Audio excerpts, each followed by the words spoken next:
تحياتي، معاكم مؤمن شلبي وحلقة جديدة في برنامجنا وبرنامجكم خواطر زملكاوي.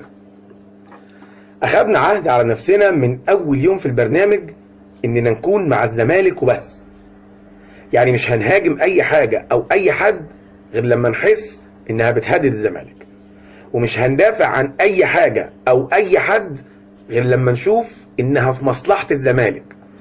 وعلى عكس ناس كتير بتهاجم على طول الخط عشان بتكره، او بتدافع على طول الخط عشان بتحب. الرغي الكتير ده ليه؟ عشان احنا هنتكلم عن الحوار المطول اللي دار على شاشات التلفزيون بين رئيس نادي الزمالك ومقدم البرامج اللي اعتدى قبل كده على المعلق المحترم الطيب بالضرب ده، عشان ما ننساش. بس اولا احب اقول ان لا ده طايق ده ولا ده صافي من ناحية ده، اللي بينهم كان كتير جدا ومشاكل فوق ما نتخيلها.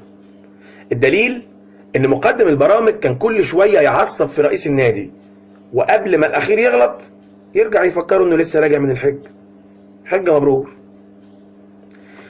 في ناس كتبت على الفيس ان رئيس النادي اعترف اعتراف ضمني انه سبب في مقتل 20 مشجع في استاد الدفاع الجوي، وده لما قال ان ال20 ما كانش فيهم للأسف ولا واحد من الوايت نايتس. هو فعلا قال كده.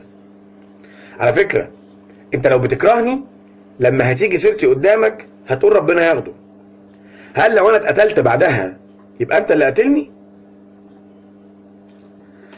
هل كان وقت مناسب ان احمد الشناوي يعمل مداخلة زي اللي حصلت في البرنامج دي واحنا داخلين على مدعكة في المغرب؟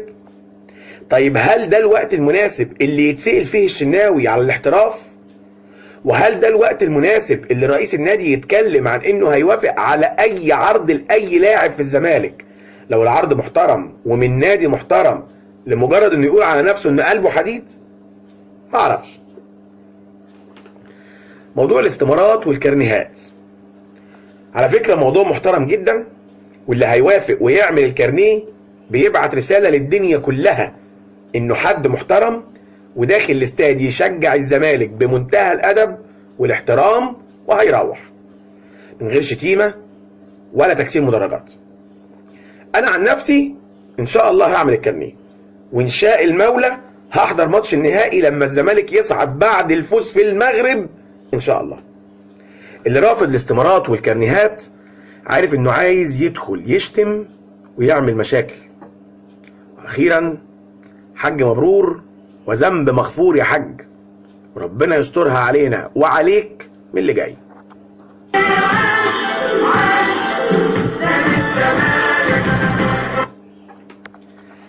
والله العظيم والله العظيم احنا لسه ما صعدناش. لسه النهارده عندنا ماتش صعب قدام فريق ما عندوش اللي يخسره، وقدام جمهوره اللي عمال يشحنه من يوم ماتش برج العرب. الماتش صعب، وفريق الوداد مش الفريق السهل، ولكم في ماتش العودة امام النجم الساحلي عبرة. الكلام ده لو ما وصلش لكل لاعب في الزمالك يبقى عليه العوض، وربنا يسترها علينا. من وسط كل ده انا عايز افهم حاجة. المدرب العام للوداد اللي اصبح مدير فني مؤقت ليه تصريح اننا فريق ضعيف وانهم قادرين انهم يردوا الهزيمة قال ايه ويصعدوا. انت عارف انت بتقول ايه يا اخ؟ طب عارف انت بتتكلم عن مين؟ الزمالك. الزمالك والوداد لعبوا مع بعض ماتشين مفيش غيرهم.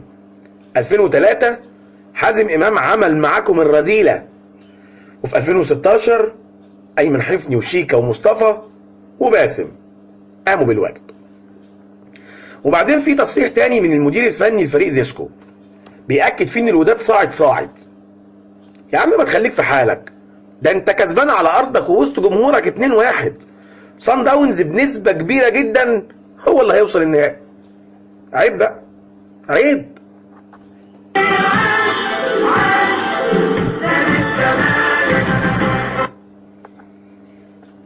قرعة كاس العالم للأندية اتعملت. بطل أفريقيا مش هيلعب أول ماتش، وهيستنى الفايز من بطل اليابان وأوكلاند سيتي. يا ترى هشوفكم هناك؟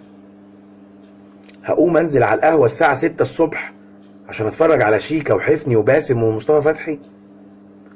حلم مش بعيد، بس عايز 17 راجل يحرقوا النجيلة تحت رجليهم عشان يحققوا الحلم. حلم السادسة يا زمالك، إن شاء الله قريب قوي.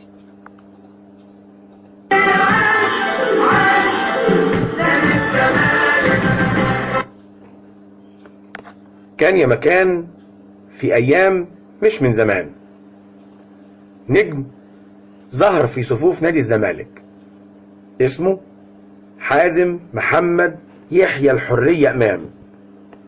كان مثال وقدوة، أخلاق ومهارة وانتماء وعشق للكيان.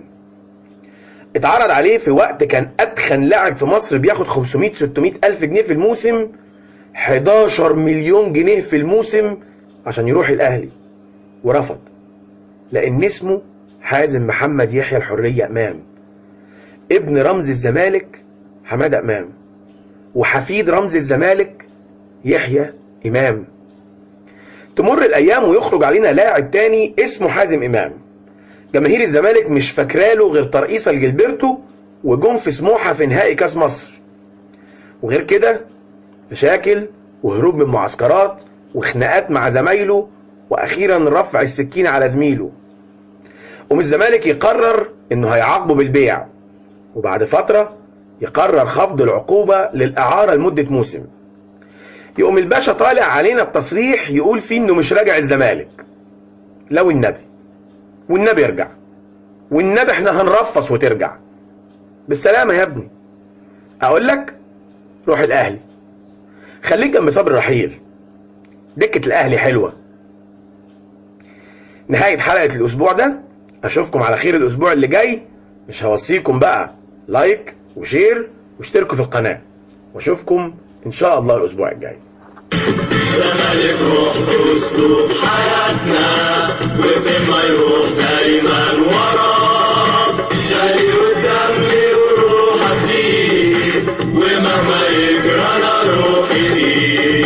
جاي قدامي وروح أديه، ومهما يجرى أنا روحي فيه. يلا رجالة احنا نقولها، بطولة والمكسب